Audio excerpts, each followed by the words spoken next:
Marc Bernard, la mort de la bien-aimée. Pour Else, je l'ai dit, la mort a été son amie la plus douce, la libérant de la douleur, entrant à pas de velours dans la chambre pour briser le dernier fil, lisser le visage, sécher la sueur, en finir avec l'horrible allaitement. Il m'a été donné de voir cela qui m'a empli de bonheur. Ce silence, c'était celui-là même où plus rien ne bouge, ni une aile, ni une tige d'herbe, ni l'eau du torrent. Un monde clos, figé, solennel, où le vide et le gel purifient toute chair. Une amie puissante qui met fin au combat, éteint la dernière clarté de son souffle rafraîchissant. Pourtant, revenant à cet instant, une pensée parfois me torture. Cet œil grand ouvert ne me reprochait-il pas de m'être éloigné ? C'était ces dernières heures et je les ai passées loin d'elle, moralement épuisé après la nuit atroce. La religieuse m'avait dit que les visites n'étaient autorisées qu'à partir de 6 heures. Quand je revins, il était 5h30. Je fais et refais mes comptes.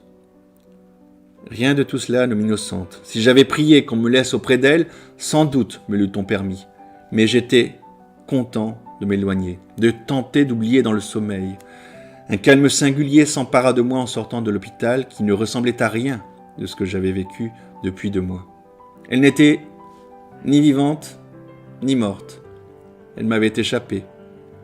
La morphine l'avait fait entrer dans un univers sans matière. On lui avait ouvert la porte, lui permettant de la franchir sans souffrir. Comment m'a-t-elle vu ? Que retrouvait-elle en moi? Qui étais-je pour elle ? Plus irréel peut-être que présent, ou au contraire chargé d'une densité, d'une réalité extrême, devenu plus moi-même que je n'avais jamais été. Oui, je n'en doute pas, ce regard était d'amour et de reconnaissance. J'étais présent, alors qu'il ne lui restait plus que quelques heures à vivre et un bref instant de lucidité sans doute. Car ce qui s'est passé en elle ensuite, qui peut le savoir ? Ce n'était pas un regard d'adieu, mais celui de quelqu'un qui découvre enfin l'être qu'il espérait ardemment, en redoutant de ne plus jamais le revoir.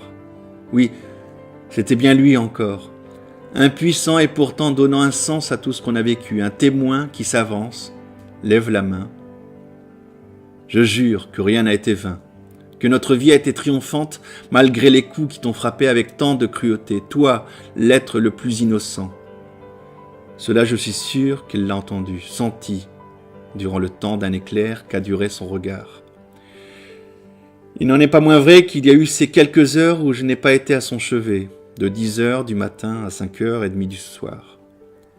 Pensant être en avance, je suis venu à pas lents, croyant qu'on ne me laisserait pas entrer, alors qu'elle m'attendait sans doute avec une mortelle impatience.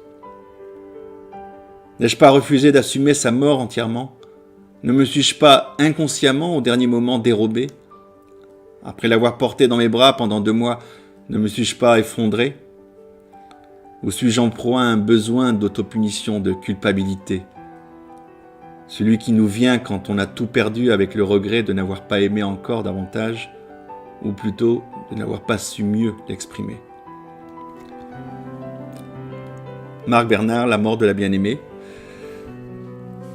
Cet ouvrage, avec celui-ci, au-delà de l'absence, donc évoque Else, sa femme, notamment la mort de sa femme, évoque ces 2 livres, un sujet fort que je vous recommande, et comme je vous recommanderai d'autres coups de cœur encore à venir pour les semaines qui viennent.